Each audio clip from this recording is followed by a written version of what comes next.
A B के perpendicular है। जैसे ओ एम, ये जो ओ एम है ना, वो ए बी के बिल्कुल परपेंडिकुलर है। ये बात हमने प्रूव करनी है।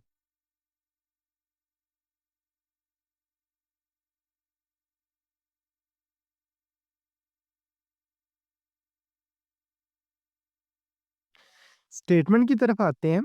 अ स्ट्रेट लाइन एक सीधी लाइन है, drawn from the centre of a circle, एक सर्कल के बिल्कुल सेंटर से निकलती है, टू बाइसेक्ट अ कोड, एक कोड है जिसको क्या करती है, बाइसेक्ट करती है। बाइसेक्ट मतलब बिल्कुल दरमियान से कट करती है। Which is not a diameter, code ऐसी, यानी कि ए बी कोड है, ऐसी कोड जो कि डायामीटर नहीं है, इज परपेंडिकुलर टू दी कोड। वो जो लाइन है ना, वो कोड के परपेंडिकुलर प्रूव करना हमने। अब स्टेटमेंट में दो वर्ड यूज हुए हैं, एक कोड और दूसरा डायामीटर। अब कोड और डायामीटर क्या होता है, आओ जरा इसको देख लेते हैं। एक हमारे पास सर्कल है, ठीक है। सर्कल की सरकमफेरेंस पे, यानी कि सर्कल की बाउंड्री पे हम दो पॉइंट ले लेते हैं। इन दोनों पॉइंट्स को मिलाने के बाद जो हमें चीज मिलती है ना, इसको हम बोल देते हैं कि ये है कोड, ठीक है। अब इसी तरह डायमीटर को देख लेते हैं। सेम एज एक सर्कल ले लेते हैं, सर्कल की सरकमफेरेंस पे, सर्कल की बाउंड्री पे हम दो पॉइंट्स ले लेते हैं। इन पॉइंट को हम आपस में मिला देते हैं। अब आप लोग बोलेंगे कि सर, कोड में भी हमने दो पॉइंट लिए थे, उनको मिलाया था और वो कोड बनी थी। डायामीटर में भी दो पॉइंट लिए थे, उनको मिलाया था तो वो डायामीटर बन गया था। अब हमें कैसे पता चलेगा कि कब डायामीटर होता है, कब कोड होती है? अब देखो जरा गौर करो। कोड वो होती है जो सिर्फ आपस में पॉइंट्स को मिलाया जाता है, ठीक है। अगर रूल को देखा जाए, इसमें भी तो हमने दो पॉइंट ही लिए थे, इनमें से भी दो पॉइंट्स को ही मिलाया था। लेकिन इस कोड की खास बात यह है कि ये जो कोड है ना, वो सर्कल के अंदर से पास कर रही, इस वजह से इसे हम क्या कह देते हैं कि ये क्या है, डायमीटर। आओ जरा गिवन की तरफ चलते हैं। गिवन में ये क्या कहता है? गिवन में ये कहता है कि m is a mid point. m हमारे पास क्या है, बिल्कुल मिडल वाला पॉइंट है, ऑफ एनी कोड ए बी। ए बी एक कोड का, ऑफ ए सर्कल, कोड किसकी है, सर्कल की है, विद सेंटर एट ओ, जिसका सेंटर क्या है, ओ है। वेयर कोड ए बी, जो कि कोड है ना, इज नॉट ए डायमीटर, वो डायमीटर नहीं है। टू प्रूव पे चलते हैं। टू प्रूव वो होता है कि जो हमने बात प्रूव करनी होती है। हमने बात ये प्रूव करनी थी कि इसमें से एक लाइन निकलती है जो कि कोड को बिल्कुल दरमियान से बाइसेक्ट करती है, दरमियान से कट करती है। प्रूव हमने ये करना था कि जो ये लाइन है ना, ये वाली लाइन, ये ए बी के परपेंडिकुलर है। जैसे ओ एम, ये जो ओ एम है ना, वो ए बी के बिल्कुल परपेंडिकुलर है। ये बात हमने प्रूव करनी है। कंस्ट्रक्शन पे चलते, कंस्ट्रक्शन में क्या कहता है, join A and B with centre O. हमने क्या करना है, ए को ओ से मिला देना है, ठीक है। इसी तरह बी को भी ओ से मिला देना है। फिर कहता है कि right angle one and angle two as shown in the figure. हम फिगर में एक तरफ एंगल वन लिख लेते हैं, एक तरफ एंगल टू लिख लेते हैं।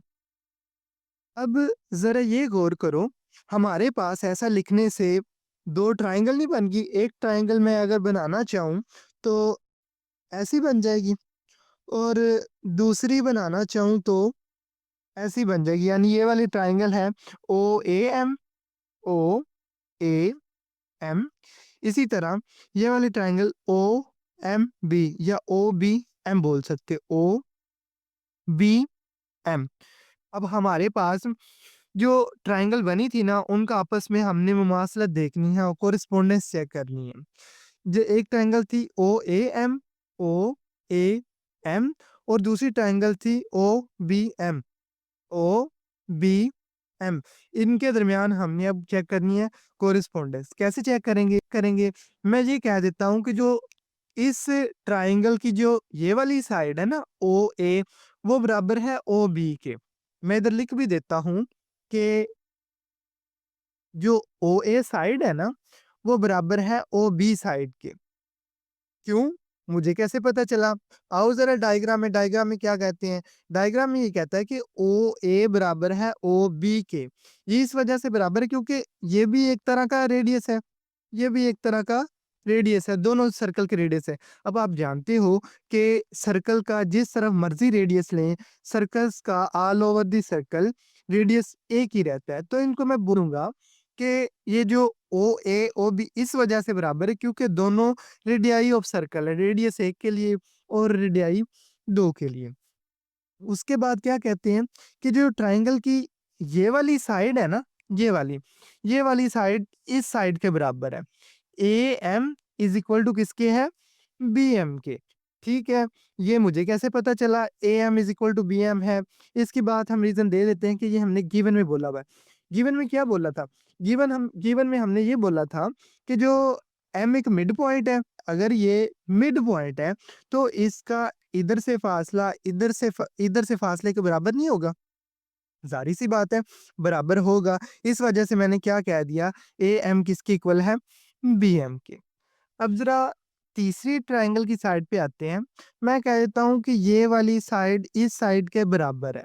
यानी OM, ये वाली जो साइड है, OM वो OM के बराबर है।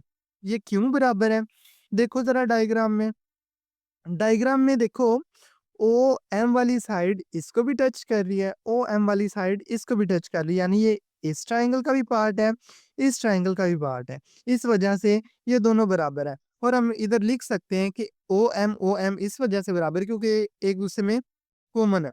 देखो जरा, मैंने एक साइड बराबर की थी, ओ ए को ओ बी के बराबर बोला था, यानी कि ट्रायंगल की एक साइड को दूसरी साइड के बराबर कर दिया। ऐसे ही है। इसी तरह मैंने क्या किया, मैंने एएम बीएम के बराबर कर दिया, यानी कि ट्रायंगल की दूसरी साइड के बराबर कर दी। इसी तरह मैंने ट्रायंगल की तीसरी साइड ली, दूसरी ट्रायंगल की तीसरी साइड के बराबर कर दी। मैंने बोला कि दोनों ट्रायंगल जो ओएएम थी और ओबीएम थी, दोनों आपस में बराबर हैं, कॉन्ग्रुएंट हैं। पास्टुलेट कौन सा यूज़ किया कि तीनों की साइडें दूसरी ट्रायंगल की तीनों साइडों के बराबर है। अब ज़रा ये सोचो, अगर ये दोनों ट्रायंगल आपस में बराबर हैं, तो क्या इनका ये वाला एंगल भी आपस में बराबर नहीं होगा? अभी हमें नहीं पता कि ये 90 का है या किसका भी है। लेकिन हाँ, हमें इस बात का पता है कि देखो एक ट्रायंगल पड़ी है ना, इसको मैं उल्टी करके इधर करके रख देता हूँ। अब ये वाला एंगल इस एंगल के बराबर नहीं होगा? बिल्कुल बराबर होगा। अब इधर मैं कह देता हूँ कि जो एंगल 1 है ना, वो एंगल 2 के बराबर है और रीज़न क्या देंगे? क्योंकि ये कोरिस्पोंडिंग एंगल है। दूसरी बात ये करते हैं कि ये दोनों एंगल बराबर तो हैं, इन दोनों को ऐड करने से हमारे पास कितना आंसर आता है? 180। क्यों आंसर इतना आता है? क्योंकि ये दोनों एंगल क्या है? Supplementary angle. अब सप्लीमेंट्री एंगल क्या होते हैं? सप्लीमेंट्री एंगल ऐसे एंगल होते हैं, जिनको प्लस करने से हमारा आंसर क्या आ जाए? 180 आ जाए। अब ज़रा सोचो, 2 एंगल हैं, दोनों बराबर भी हैं, दोनों को ऐड करने से आंसर 180 आ रहा है, तो एक एंगल कितने का होगा?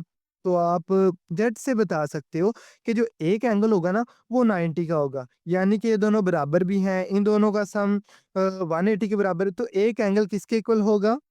90 का।